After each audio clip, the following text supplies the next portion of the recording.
Thank you, Colonel Qureshi, Wing Commander Singh. I have just a few points to share in addition. कल रात की पाकिस्तानी सेना की कायरतापूर्ण गतिविधियों से आपको कर्नल कुरैशी और विंग कमांडर सिंह ने पहले ही अवगत करा दिया गया है. These provocative and escalatory actions that were taken by Pakistan last night were targeted at Indian cities and civilian infrastructure, in addition to some military targets. The Indian armed forces responded proportionately, adequately and responsibly. ये जो हमले हुए कल रात को भारतीय सैन्य इकाइयों ने पर्याप्त रूप से और एक जिम्मेदाराना रुख अपनाते हुए इन हरकतों का उत्तर दिया. What I want to underline is that the official and blatantly farcical denial of these attacks that Pakistan carried out by the Pakistani state machinery is yet another example of their duplicity and the new depths that they are plumbing in their quest for disinformation. The other point in the same vein is Pakistani claims that they did not target or attack any religious places. You would recall that yesterday I shared with you an incident related to the attack on a Gurdwara in Poonch. Instead of owning up to these attacks, Pakistan made the preposterous and outrageous claim that it was the Indian Armed Forces and the Indian Air Force that was targeting cities like Amritsar and trying to put the blame on Pakistan. This is nothing but a desperate attempt by Pakistan to disown its acts of aggression, but it is also true to type in its effort to deceive and mislead the world. It will not succeed. The Gurdwara in Poonch in particular was attacked by Pakistan, and some local members of the Sikh community, including a Ragi of the Gurdwara, lost their lives in this incident, as I shared yesterday. TV पर आप इस हमले के चित्र देख सकते हैं. In addition, that we would attack our own cities is the kind of deranged fantasy that only the Pakistani state can come up with. Perhaps they do it because they are well versed in such action, as their history would show. The last point I wanted to make this evening is again this disinformation that is coming from Pakistan about India targeting the Nankana Sahib Gurdwara through a drone attack. This is again yet another blatant lie and part of Pakistan's disinformation campaign. As we saw in the Pahalgam attack, Pakistan is again trying desperately to impart a communal hue to the situation with an intention to create discord. Again, we are not surprised. India's steadfast unity in itself is a challenge to Pakistan. Let me stop there. I have time only for a few questions and be happy to try and answer them. The first, I call Siddharth. Siddharth, please. Hi, sir. I'm Siddharth from Beyond. So this is Siddharth, behind, please. The other Siddharth. Yes. Hi, sir. I'm Siddharth from CNN News 18. Sir, I only want to know from you the status of Kartarpur corridor. Is it open or not? If you can. I think you're all aware of the situation along the entire India-Pakistan border and the areas around the line of control. In view of the existing security scenario, the services of the Kartarpur Sahib corridor have been suspended till further directions. We'll update you as and when there is a change in the situation. We have a question here. Rishabh.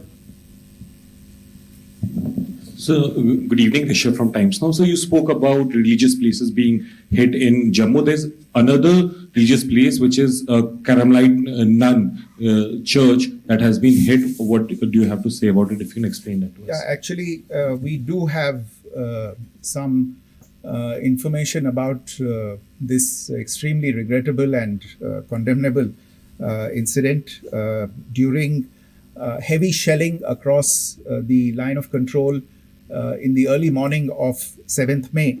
A shell fired from Pakistan landed just behind the Christ School run by the Carmelites of Mary Immaculate congregation in Poonch. Tragically, the shell fired from Pakistan hit the home of 2 students of the Christ School. Both students unfortunately lost their lives and their parents were severely injured. Another Pakistani shell struck a Christian convent of nuns belonging to the congregation of the Mother of Carmel, damaging water tanks and destroying solar panel infrastructure. Several priests, nuns, school staff, and local residents took refuge in an underground hall beneath the Christ School during the shelling by Pakistan. The school happened to be closed at the time, fortunately. Otherwise, more losses would have occurred. Again, we have seen the Pakistani side targeting and shelling places of worship with a particular design. This includes gurdwaras, these convents and temples. This is a new low even for Pakistan. Your question here, Pranay. Sir Pranay Upadhyay Amar Ujala से। Sir कल आपने इसी podium से पाकिस्तान के IMF bailout को लेकर और Indus water treaty को लेकर जो टिप्पणी की थी उसकी पाकिस्तान में काफ़ी तीखी प्रतिक्रिया भी आई और उसके बाद हमने देखा कि पाकिस्तान की तरफ से किस तरीके से लेह से लेकर भुज तक पूरी बॉर्डर के ऊपर जो इन्वेजन था वो किया गया। मौजूदा सिचुएशन के अंदर पाकिस्तान के बेलआउट पैकेज को लेकर और पाकिस्तान के इन अटेम्प्ट्स को लेकर आपका क्या असेसमेंट है? और दूसरा ये भी जानना चाहेंगे कि पाकिस्तान की तरफ से ये जो अटेम्प्ट किया गया था उसका भारत ने अभी तक उस तरीके का कोई जवाब नहीं दिया गया है, तो क्या भारत इसका जवाब देगा जो कार्रवाई हुई है बीते 24 घंटों में? देखिए प्रणय, जहाँ तक इंडस वाटर्स ट्रीटी का सवाल है, मैंने कल विस्तार से उसके बारे में इसकी चर्चा की है. Indus waters treaty is in abeyance and as such I have nothing further to add to the decision that was announced by the Cabinet Committee on Security. जहाँ तक IMF bailout का सवाल है, आपको ज्ञान होगा कि IMF की आज मीटिंग हो रही है. हम वहाँ पे अपना पक्ष रखेंगे और जो हमारा मत है इन चीज़ों को लेके वहाँ पे साझा करेंगे दूसरे मेंबर्स के साथ. ये बोर्ड पे निर्भर है कि वहाँ पे क्या निर्णय होता है. और जहाँ तक जो कार्रवाई हुई है उसका जवाब देने का जो आपने जो प्रश्न उठाया है, जो आज ब्रीफिंग हुई है, जो आपको सूचना मिली है, मैंने भी कहा है कि जो आज सवेरे तड़के सवेरे जो गतिविधियाँ हुई, भारत ने उनका एक जिम्मेदाराना पूर्ण तरीके से और एक पर्याप्त तरीके से उसका जवाब दे दिया है. सिद्धांत. Hi sir, Siddhant from Vyomika. Sir, the External Affairs Minister has spoken to many of his counterparts around the world.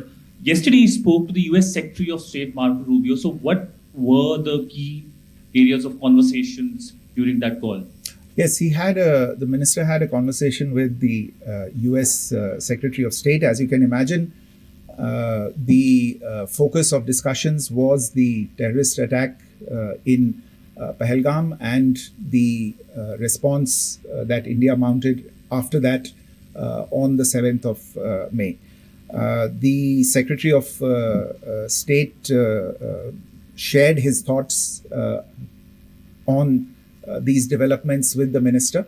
The minister deeply appreciated the US's commitment to work with India in the fight against terrorism, and he also underlined the targeted measures that India had taken in connection with Ops Sindoor. The minister also underlined that India would firmly counter any attempts at escalation from there. But in follow-up to that, as you are aware, there have been a number of other conversations. The minister had a conversation with the UK Foreign Secretary, David Lammy, today. There too, the discussion centered around countering terrorism, for which there must be zero tolerance. And I understand just a short while ago, the External Affairs Minister has also spoken to the Foreign Minister of Norway, Espen Barth Eide, which was also focused on recent developments stemming from the terrorist act in Pahalgam. One last question, Sudhi. So, Foreign Secretary, thank you for doing this. Sudhi Ranjan from Bloomberg. Foreign Secretary, India had struck Bahawalpur the other day, which is also connected with the murder of one of us, journalist Daniel Pearl. If you could give us an understanding of what exactly are the reports that you're getting. Well, you're right. Bahawalpur is the headquarters of the Jaish-e-Mohammed terrorist group that is proscribed by the United Nations. Its leader, Maulana Masood Azhar, is a proscribed individual. It is, you brought up the connection with the tragic death or killing of Daniel Pearl of the Wall Street Journal. The Jaish-e-Mohammed was in some way directly or indirectly responsible for the death of Daniel Pearl. But the real connection is through Ahmed Omar Saeed Sheikh, the British Pakistani jihadi who was held in India but was finally released in 2000, and he was the person who lured Daniel Pearl to his eventually leading to his murder. So these are all obviously connected figures, connected individuals, connected institutions, and the attack on Bahawalpur, on that facility of the Jaish-e-Mohammed in Bahawalpur is, I would imagine, a fitting part of this unfortunate incident. Thank you all. Thank you, sir. With that, we come to the closure of this press briefing. Thank you very much.